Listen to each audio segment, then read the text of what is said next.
नमस्कार, स्वागत है आपका ET नाउ स्वदेश पर और आप देख रहे हैं हमारी खास पेशकश चुनावी नतीजों से पहले आखिरी दाव। चुनाव अब अपने अंतिम चरण पर पहुंच गया है। आने वाले 4 तारीख को फैसले की घड़ी आ जाएगी। पार्टियां अपने अपनी जीत के दावे भी कर रही हैं, लेकिन चैंपियन कौन सी पार्टी होगी वो उसी दिन पता चलेगा। लेकिन हम आपके लिए बाजार के चैंपियन लेकर आ गए हैं, जिस पर इस चुनावी मौसम में दाव लगाकर आप जोरदार मुनाफा कमा सकते हैं।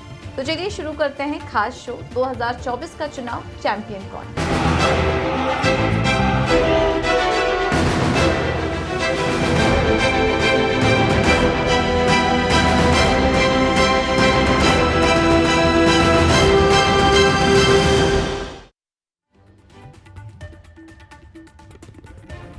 और 2024 में कौन से शेयर बनेंगे चैंपियन, बाजार के दिग्गज का किन शेयरों पर है मुहर। कोई भी पार्टी जीते, लेकिन कमाई आपकी होनी चाहिए। इस चुनावी मौसम में ऐसे कौन से स्टॉक्स हैं जो कि आपको भरपूर कमाई देकर जाएंगे, इस पर ही आगे हम चर्चा करेंगे। तो अब से लेकर चुनावी नतीजों तक कुछ ऐसे टॉप शेयर्स हम आपको बताएंगे कि जिसमें कि आप निवेश करते हैं, अपने पोर्टफोलियो में शामिल करते हैं, तो फिर आपको वहां पर बेहतरीन मुनाफा होगा। शो में हमारे साथ आगे जुड़ेंगे वेंचुरा सिक्योरिटीज़ के विनीत बुलिंजकर जी और ब्लू ओशन स्ट्रैटेजिक एडवाइजर्स के आशीष महेश्वरी जी। दोनों ही एक्सपर्ट इस वक्त हमारे साथ जुड़ चुके हैं और उन दोनों ही मेहमानों से, हमारे दिग्गज एक्सपर्ट से हम समझेंगे कि वो कहाँ पर कॉन्फिडेंट हैं, किन सेक्टर, कौन से सेक्टर्स उन्हें अच्छे नज़र आ रहे हैं। और इस चुनावी माहौल में पार्टी कोई भी आए, कोई भी जीते, लेकिन आपके पोर्टफोलियो को किस तरह से कमाई के मौके हम दिला सकते हैं, इन सब बातों पर आगे हम चर्चा करेंगे। तो चलिए शो की शुरुआत करते हैं और विनीत जी और आशीष जी दोनों ही हमारे साथ जुड़ चुके हैं। आप दोनों का ही बहुत बहुत स्वागत है शो पर और बहुत बहुत धन्यवाद समय देने के लिए हमें। तो इस खास पेशकश में फिलहाल हम देख रहे हैं कि बाजार में भी चुनावी माहौल का जो असर है वो काफ़ी हावी है। रिकॉर्ड लेवल्स भी हम देख रहे हैं, लेकिन रिकॉर्ड लेवल्स के बीच हम देख रहे हैं कि उतार चढ़ाव भी बाजार पर पूरी तरीके से बना हुआ है। आशीष जी, ऐसे माहौल में बाजार पर क्या नज़रिया बन रहा है आपका? अब से लेकर 4 जून तक बाजार की चाल आप कैसे देख रहे हैं, और उसके बाद के लिए भी कौन से स्टॉक्स ऐसे हैं जहां पर कि आपको कॉन्फिडेंस नजर आ रहा है? तो पहले तो अपने व्यू शेयर करिए मार्केट पर इस वक्त के। क्या अभी रिकॉर्ड लेवल्स हम देख चुके हैं या चुनावी नतीजों के बाद ऐसे ही तेजी जारी रहेगी बाजार पर?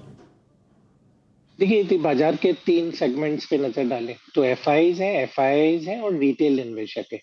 तो हम तो देख रहे हैं कि एफआईआईज की तरफ से जो हमारे डोमेस्टिक इंस्टीट्यूशंस हैं वो तो पूरे महीने से बाय कर रहे हैं। एक जो ट्रेंड चेंज ये हो रहा है कि जो एफआईआईज ने कल बहुत बड़ा बाइंग का आंकड़ा उनका 4000 करोड़ से ऊपर का आया और काफी सारी जो शॉर्ट कवरिंग शुरू हो गई है वो काफी पॉजिटिव है और उनको भी लगता है कि शायद अगले आने वाले 4 जून के बाद में एक स्टेबल गवर्नमेंट भारत में आने वाली है। तो जो उन्होंने शॉर्ट पोजीशंस लेके रखी थी या हेज पोजीशंस लेके रखी थी वो लिक्विडेट कर रहे हैं। और यदि आज भी मुझे लगता है कि यदि एफआईआईज की तरफ से बाइंग का आंकड़ा आएगा तो आप जल्दी बाजारों में और नई ऊंचाई देखेंगे। जहां तक रिटेल निवेशकों का बात है तो हमने देखा चाहे बाजार में कितनी भी वोलेटिलिटी हो उन्होंने अपनी पोजीशंस को लिक्विडेट नहीं किए, क्योंकि उन्हें मालूम है कि कोई भी पार्टी आए जो भारत की जीडीपी ग्रोथ का जो एक डायरेक्शन पिछले 10 सालों के नेतृत्व में मिली है वो आगे भी जारी रहेगी। तो मुझे नहीं लगता कि कहीं कोई ऐसा घबराहट है या कोई निवेशक अभी भी बाजार से निकलना चाहेंगे 4 जून से पहले। और इनफैक्ट काफी अच्छा समय है कुछ अच्छे स्टॉक्स अपने पोर्टफोलियो में ऐड करने के लिए। विनीत जी, इस बीच एक और घोषणा हुई, आरबीआई ने जो एक बड़े डिविडेंड की घोषणा की, बूस्टर डिविडेंड की घोषणा की। क्या आपको लग रहा है कि इससे भी बाजार के सेंटिमेंट को सपोर्ट मिला? नहीं, डेफिनेटली। मतलब जब आपको 1 लाख और के ऊपर आपको 1 लाख प्लस का बोनस मिले तो गवर्नमेंट की जो फाइनेंशियल पोजीशन रहती है वो काफी अच्छी हो जाती है, बेहतरीन हो जाती है। और उनको जो high decibel infrastructure capex programme है उसमें काफी सहायता मिलेगी। तो हमें लगता है कि ये काफी पॉजिटिव है और अपना फिस्कल डेफिसिट मैनेज करने के लिए भी बहुत ही अच्छा जनरेट हुआ है मनी। तो हमें लगता है कि ये काफी अच्छा मैक्रो पॉजिटिव है और उसी वजह से अपने बाजारों में 4 चांद लगते हैं। बिल्कुल। तो काफी सारे फैक्टर्स थे, वजह थी एफआईआईज का जाना, एफआईज का वापस से आ जाना बाजार पर, और इस बीच ग्लोबल सेंटीमेंट भी ठीक ठाक ही है, क्रूड की चाल भी फेवरेबल ही है, और साथ ही इस बीच आरबीआई का भी इस बड़े रिकॉर्ड डिविडेंड की घोषणा करना, तो ये तमाम फैक्टर्स बाजार के लिए पॉजिटिव ही थे। एक कॉन्फिडेंस बढ़ा, आने वाले सरकार जो भी रहेगी उसके लिए भी एक कॉन्फिडेंस बूस्टर का काम किया आरबीआई के इस घोषणा ने। तो चलिए समय को और ज़्यादा गवाते हुए बिना गवाए अब आगे बढ़ाते हैं इस शो को, और हमारे एक्सपर्ट से हम समझेंगे वो स्टॉक्स जो कि आप अपने पोर्टफोलियो में अगर लॉन्ग टर्म के लिए रखते हैं तो कहां पर आपको फ़ायदा मिलेगा। तो आशीष जी, पहले आपसे शुरुआत करेंगे, बताइए आपका पहला स्टॉक। जी, मेरा पहला स्टॉक रहेगा अडानी इंटरप्राइजेज लिमिटेड। मेरा मानना है कि अडानी इंटरप्राइजेज लिमिटेड सरकार की पॉलिसी जो चेंज हो रही है उसका एक प्रॉक्सी प्ले है, और कंपनी चूंकि जो ट्यूसडे को उनका एक बोर्ड मीटिंग भी है जहां पर वो बड़ी फंड रेजिंग की जो बात कर रहे हैं, तो उसके बाद इस स्टॉक की बिल्कुल री रेटिंग होगी। तो मुझे लगता है कि अडानी इंटरप्राइजेज को इस लेवल पे मिस नहीं करना चाहिए, और ये फंड रेजिंग जैसे ही हो जाता है ये स्टॉक आपको नई ऊंचाइयों की तरफ जाता दिखाई दे। ठीक है, तो अडानी इंटरप्राइजेस पे नज़र रखिए। पिछले एक महीने में 39% के टारगेट्स 39% ऑलरेडी ये स्टॉक चल चुका है, करीब 29 से 40% की तेज़ी ये दिखा चुका है। अभी भी आप नज़र रखिए अडानी इंटरप्राइजेस में और तेज़ी के लिए, और जैसा कि अभी आशीष जी भी बता रहे थे कि ग्रीन हाइड्रोजन में बड़े निवेश की तैयारी कंपनी कर रही है, और 28 मई को बोर्ड बैठक भी होगी पूंजी जुटाने को लेकर, तो ये भी एक बड़ा ट्रिगर है कंपनी के लिए। तो इस स्टॉक पर आप नज़र रखें और इसे अपने पोर्टफोलियो में आप शामिल कर सकते हैं। विनीत जी, आपकी तरफ से दूसरा स्टॉक कौन सा होगा? मेरा पहला रिकमेंडेशन रहेगा एसबीआई। तो देखिए, एसबीआई का जो परफॉर्मेंस है काफी बेहतरीन रहा है। उसके ROEs in line with private banks है, एंड इसका जो वैल्यूएशन है वो बहुत सस्ता है। और अगर आप इनके सब्सिडरीज का परफॉर्मेंस देखें, it is working in line with the rest of the private player space.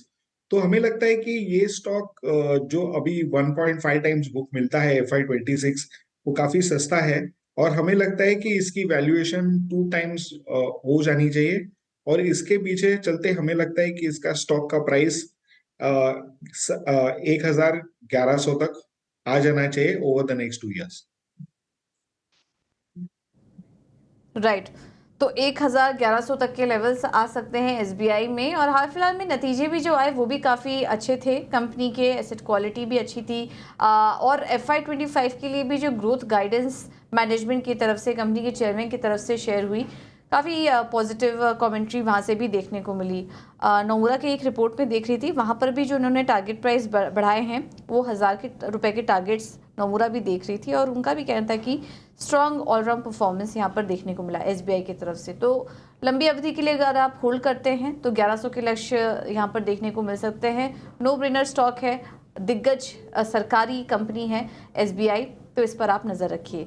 तो एक स्टॉक हो गया अडानी एंटरप्राइजेस, और एसबीआई में 1100 के लेवल्स के लिए आप यहाँ पर नज़र रखिए। आशीष जी, आपकी तरफ से अगला स्टॉक कौन सा होगा? दूसरा स्टॉक रहेगा जो पीएसयू क्षेत्र से है, हिंदुस्तान एरोनॉटिक्स लिमिटेड। अब इस स्टॉक में भी अभी भी कई सारे ट्रिगर नजर आते हैं। सबसे पहले तो जो कंपनी का ऑर्डर बुक है वो जो 1 लाख करोड़ के आसपास है, मेरा मानना है इस अकेले साल में जो आने वाला साल है उसमें करीब 3 लाख करोड़ के नए ऑर्डर HAL को नए मिलने वाले हैं। तो आप सोचिए कि कितना ऑर्डर बुक हो जाएगा कंपनी का। यदि फ्लोटिंग स्टॉक देखें तो सिर्फ 6% का ही पब्लिक फ्लोट स्टॉक है। एफआईज अपनी का हिस्सेदारी कंपनी में कंटिन्यूस हर क्वार्टर में बढ़ा रहे हैं। 9% से एक साल पहले बढ़ा के उन्होंने 13% हिस्सेदारी यहाँ पर ऑलरेडी कर ली है।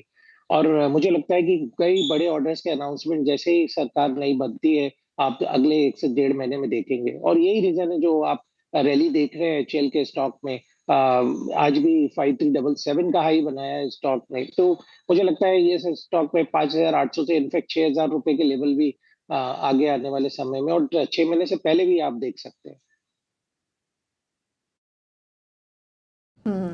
राइट, तो HAL पे नज़र रखिए। स्ट्रॉन्ग ऑर्डर बुक हो सकती है कंपनी की, अगर नई सरकार बनी तो सरकार बनने के बाद 3 लाख करोड़ का डिफेंस ऑर्डर मिल सकता है। यहाँ पर कंपनी को स्टॉक ऑलरेडी काफ़ी चल चुका है। अगर एक साल का रिटर्न देखेंगे तो 240% से ज़्यादा की तेज़ी ये स्टॉक दिखा चुका है, लेकिन अभी भी तेज़ी रुकेगी नहीं, क्योंकि ऑर्डर बुक विजिबिलिटी काफ़ी अच्छी नज़र आ रही है। डिफेंस स्पेस पर फोकस है ही सरकार का, तो अगले 6 महीने के लिए भी अगर आप होल्ड करते हैं, ज़्यादा नहीं, सिर्फ 6 महीना भी देंगे स्टॉक को, तो 6000 तक का लक्ष्य आ सकता है। अभी भी स्टॉक अपने हाइस के पास ही कारोबार कर रहा है, तो ये भी मौका सही है अगर आप एंट्री करते हैं तो स्टॉक में।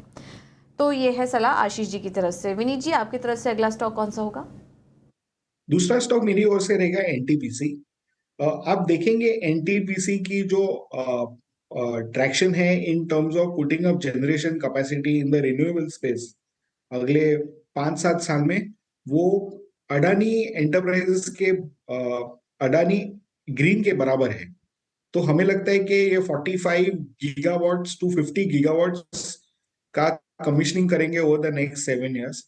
इसके अलावा अगर आप देखोगे तो ऑलरेडी इनकी जो थर्मल जनरेशन कैपेसिटी है वो 50,000 गीगावाट्स है और 50 गीगावाट्स है। And valuation of NTPC compare to Adani Green almost 1/3 discount है। तो हमें लगता है कि यहाँ से ये स्टॉक काफी अच्छी रैली कर सकता है। और जिस तरह से इनका जो रोल आउट प्लान है रिलायंस रिन्यूएबल एनर्जी का, हमें लगता है कि ये जो डिस्काउंट है बिटवीन अडानी ग्रीन और ओएनजीसी, वो सॉरी इन एनटीपीसी, वो नैरो डाउन होना चाहिए। And in fact NTPC should quoted a premium to that valuation given that it has almost 50,000 crores, 50,000 megawatts of coal generating capacity. Right, तो NTPC में भी काफ़ी सारे ट्रिगर्स हैं तेज़ी के लिए, इस पर नज़र रखिए। और ये पोर्टफोलियो तो बिना पावर स्टॉक के पूरा हो ही नहीं सकता। ये पूरा सिर्फ साल ही रहा फाइनेंशियल ईयर, ये पावर स्टॉक के नाम रहा। शानदार तेज़ी देखने को मिली, पावर डिमांड्स भी अपने पीक पर है, और एनटीपीसी के लिए तो सबसे बड़ा ट्रिगर ही यही है कि अब धीरे धीरे जिस तरीके से रिन्यूएबल स्पेस पर भी फोकस कर रही है कंपनी, वो भी एक बड़ा पॉजिटिव, एक बड़ा ट्रिगर है यहाँ पर कंपनी के लिए, एनटीपीसी के लिए। तो यहाँ पर भी लॉन्ग टर्म के लिए आपको नज़र रखनी होगी। 2 साल का समय देते हैं तो 450 तक के लेवल्स आ सकते हैं। मौजूदा भाव 370 के आसपास का है। अभी भी आप एंट्री लीजिए तो 450 तक के लेवल्स आ सकते हैं एनटीपीसी में। तो ये है सलाह आपके लिए। आशीष जी, आपकी तरफ से अगला स्टॉक बताइए। जो मेरा तीसरा पिक रहेगा वो टेलीकॉम स्पेस से है कंपनी तेजस नेटवर्क। इस स्टॉक के बारे में हम बहुत ज्यादा बात नहीं करते, बट मुझे लगता है समय आ गया है इस स्टॉक की री रेटिंग होने का।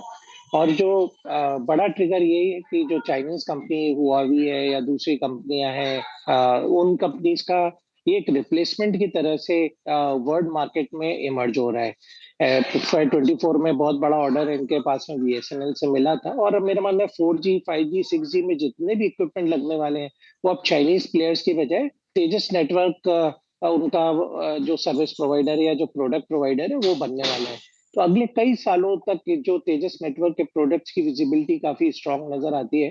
कंपनी के पास में करीब 9,000 करोड़ की ऑलरेडी ऑर्डर बुक है। लास्ट क्वार्टर में भी हमने देखा लॉस से, प्रीवियस क्वार्टर से कंपनी करीब 144 करोड़ का मुनाफा भी कंपनी ने डिक्लेयर किया, और अब वो प्रॉफिट के ट्रैक पे कंपनी आ गई है। तो इस स्टॉक की आगे गवर्नमेंट बनने के बाद में और इनको ऑर्डर्स मिलने की संभावना है, तो इसलिए ये स्टॉक को मैंने अपने पोर्टफोलियो में जगह दी है। ठीक है, तो तेजस नेटवर्क, टेलीकॉम, एंसिलरी कंपनियों पर भी अब बात करने का समय आ चुका है। ट्रिगर्स अभी आपको आशीष जी बता ही रहे थे। अगले 6 महीने का समय भी आप देते हैं तो 1400 तक के लेवल्स आ सकते हैं। चीन की कंपनियों की जगह लेगा, और FY25 में माना जा रहा है कि BSNL से भी बड़ा ऑर्डर मिलने का अनुमान है, तो उस कारण भी कंपनी की प्रॉफिटेबिलिटी आउटलुक अच्छा नज़र आ रहा है। तेजस नेटवर्क के संदर्भ में हम बात करें तो ओवरऑल तो पूरा सरकार का ही फोकस इस बीच टेलीकॉम स्पेस से बना हुआ है। टेलीकॉम कंपनियां इस बीच फोकस में भी आई हैं, तो इसमें आप टेलीकॉम एंसिलरी कंपनियों पर भी नज़र रख सकते हैं, और इसमें तेजस नेटवर्क अच्छा परफॉर्म कर सकता है, इस पर आप नज़र रखिए। चलिए, ये है अगला स्टॉक आशीष जी की तरफ से।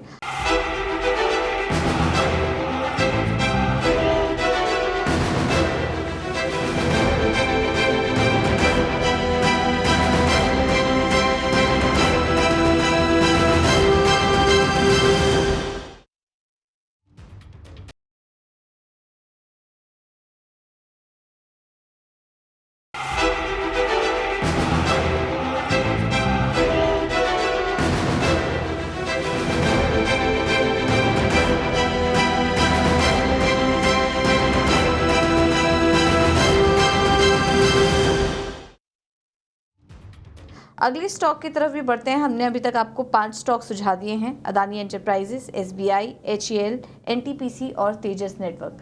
अगले स्टॉक भी समझ लेते हैं और उसके लिए हम चलते हैं विनीत जी के पास। विनीत जी बताइए, आपकी तरफ से अगला रिकमेंडेशन कौन सा होगा? तो हमें फार्मा स्पेस में पीरामल फार्मा बहुत अच्छा लगता है।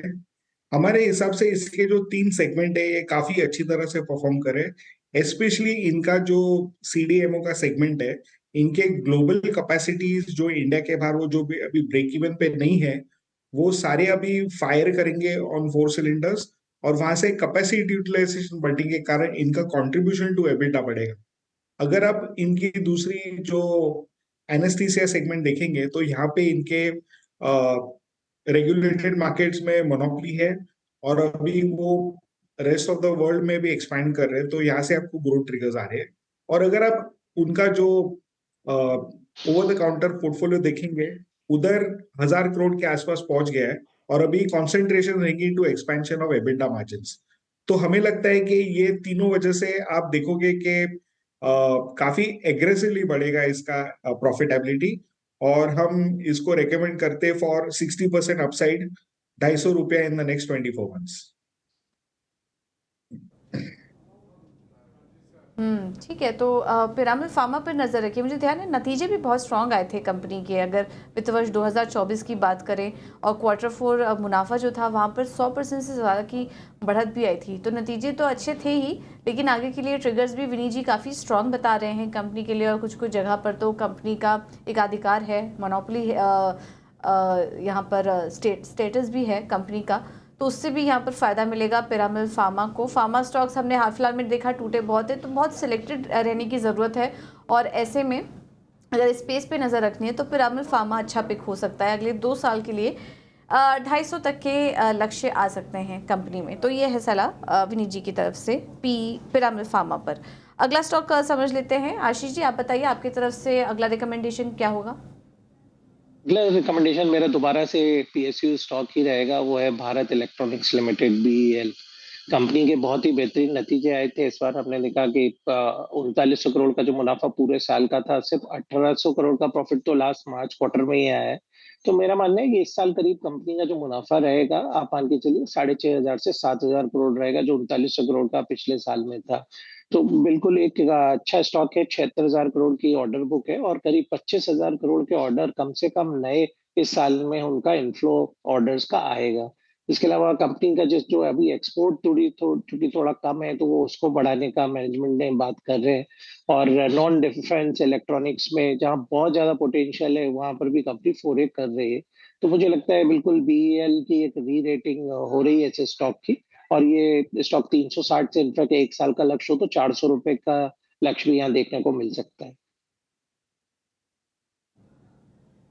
ठीक है, तो बीईएल पर नज़र रखिए। ये स्टॉक भी हाल फिलहाल फोकस में रहा है अपने ऑर्डर विन की खबरों से, और बहुत सारे ट्रिगर्स थे। एक डिफेंस प्ले तो है ही अच्छा, और इस पर आप नज़र रखिए। 6 महीने के लिए 360 तक के लेवल्स यहाँ पर देखने को मिल सकते हैं। तो मैं देख रही हूँ इस वक्त जो पोर्टफोलियो नज़र आ रहा है, उसमें रुझान जो है वो सरकारी कंपनियों की तरफ ज़्यादा है हमारे एक्सपर्ट्स का। तो इस पर नज़र रखिए। ये भी एक ट्रेंड है जो कि इस साल देखने को मिलेगा। सरकारी कंपनियों का समय ये हो सकता है, और ऐसे में क्वालिटी स्टॉक्स, जो क्वालिटी कंपनियां हैं, उस पर नज़र रखने की ज़रूरत है। बैंकिंग स्पेस से भी आपको बताया, डिफेंस, पावर स्पेस में भी कुछ कंपनियां काफ़ी अच्छा प्रदर्शन करेंगी, तो ये साल उनका हो सकता है। इस पर आप नज़र रखिए और अपने पोर्टफोलियो को उस हिसाब से डिज़ाइन कीजिए। इसी के लिए हमने एक्सपर्ट की भी मदद लिया। आशीष जी, विनीत जी दोनों ही हमारे साथ जुड़े हैं आपकी मदद करने के लिए।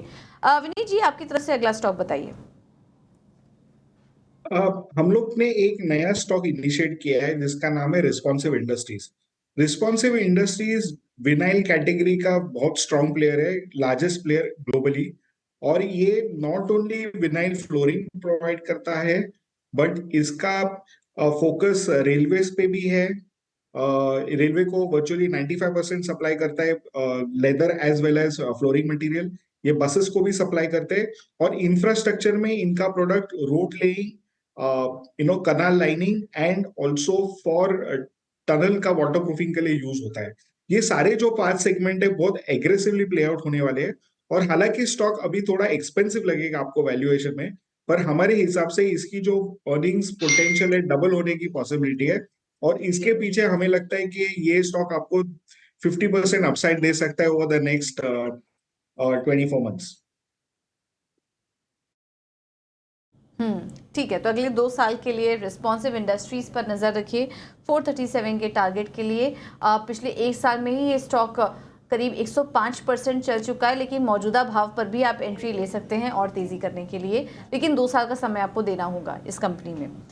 8 स्टॉक्स अभी तक हम डिस्कस कर चुके हैं। अपने दोनों ही एक्सपर्ट से हम एक एक स्टॉक और लेंगे और फिर जो 10 स्टॉक का पोर्टफोलियो है वो कंप्लीट हो जाएगा। और इसमें देखिए क्वालिटी स्टॉक्स हम आपके लिए पसंद करके लेकर आए हैं, इस पर आप नज़र रखिए। जो अवधि आपको बताई है वो लॉन्ग टर्म के लिए भी है, 2 साल तक के लिए भी है, और अगर आपको ज़्यादा समय नहीं देना है, 6 से 7 महीने का समय भी देना है, तो उसके लिए भी हमारे एक्सपर्ट आपको स्ट्रैटेजीज सुझा रहे हैं। आशीष जी, आपकी तरफ से अगला और आखिरी स्टॉक बताइए। स्टॉक रहेगा वो है Amara Raja energy and mobility. इस स्टॉक पे बाइंग करने की सलाह है। 1500 रुपए का लक्ष्य इस स्टॉक में जल्दी पॉसिबल है, और ये इंडिया की लार्जेस्ट ऑटोमोटिव बैटरी कंपनी है, और अगले साल से उनका लिथियम आयन बैटरी का प्लांट चालू हो जाएगा। तो जो ईवी बैटरीज की डिमांड में जो इजाफा हो रहा है, उसका काफी बेनिफिट हमारा राजा को मिलेगा। इसके अलावा पीएलआई स्कीम में जहाँ 10 गीगावाट तक की एप्लीकेशन आई है, उसमें से भी इनको अलॉटमेंट आएगा। तो मुझे लगता है कि इस स्टॉक की बिल्कुल री रेटिंग पोस्ट इलेक्शन ली हुई, क्योंकि काफी कुछ नए डेवलपमेंट डोमेस्टिक बैटरीज को लेकर या टेस्ला की एंट्री को लेकर इंडियन मार्केट्स में, और at the same time EV को चलन को बढ़ाने के लिए सरकार लेने वाली है। तो जिसके कारण से आज हम देख रहे हैं हमारा राजा एक्साइड जैसे स्टॉक में काफी मोमेंटम है, और ये आगे भी जारी रहेगा। तो इसमें बाय करने की सलाह है। ठीक है, तो हमारा राजा भाई बाई करने की सलाह। बैटरी स्टॉक्स हाल फिलहाल में फोकस में है। इसमें अगर बेहतर रिस्क रिवॉर्ड वाले स्टॉक आपको देखने हैं तो हमारा राजा बैटरी बेहतर नज़र आ रहा है। 6 महीने के लिए 1400 के टारगेट्स के लिए आप यहाँ पर तेज़ी करके चल सकते हैं। विनीत जी, अब आपकी तरफ से आज का आखिरी स्टॉक बताइए। तो हमें केफिन टेक्नोलॉजीज काफी अच्छा लगता है। ये जो फाइनेंशियलाइजेशन का थीम में ये one of the best place है, और इनका जो मार्केट एक्सपेंशन है not only in the domestic market but they are eyeing international markets. इधर इनको इनिशियल सक्सेसेस मिले हैं, और मुझे लगता है कि आगे जाके ये फॉर्मिडेबल प्लेयर बनेगा ऑन द ग्लोबल अरीना। तो हमें लगता है कि अगर आप लॉन्ग टर्म के लिए इसको होल्ड करें तो आपको काफी अच्छे मल्टी बैगर रिटर्न्स भी आ सकते हैं। बट हमें लगता है इन द नेक्स्ट 12 मंथ्स ये स्टॉक आपको एक 100 रुपए या 15-16% की अपसाइड दे सकता है। ठीक है, तो अगले 1 साल के लिए 800 का लक्ष्य देख रहे हैं के फिनटेक में विनीत जी। तो चलिए इसी के साथ 10 स्टॉक का पोर्टफोलियो कंप्लीट होता है, जो कि आपको चुनावी माहौल में अगर आप लॉन्ग टर्म के लिए रखते हैं या फिर थोड़ा समय देते हैं इस स्टॉक को, तो ये बेहतरीन मुनाफा आपको कमा के देंगे। विनीत जी, आशीष जी, आप दोनों का ही बहुत बहुत धन्यवाद इस खास चर्चा में हमारे साथ जुड़ने के लिए। अगर क्विकली हम स्टॉक आपके लिए रिकैप कर पाएँ तो अदानी एंटरप्राइजेज है, SBI, HAL, NTPC, Tejas network, Piramal pharma, BEL, responsive industries, Amara Raja batteries और के फिनटेक। ये हैं 10 पोर्टफोलियो के स्टॉक क्विकली आपके स्क्रीन पर चल रहे हैं। इन्हें कहीं नोट डाउन कर लीजिए। कुछ मिस हो गया हो तो इसका रिकॉर्डेड जो भाग है वो आप यूट्यूब पे जाके देख सकते हैं।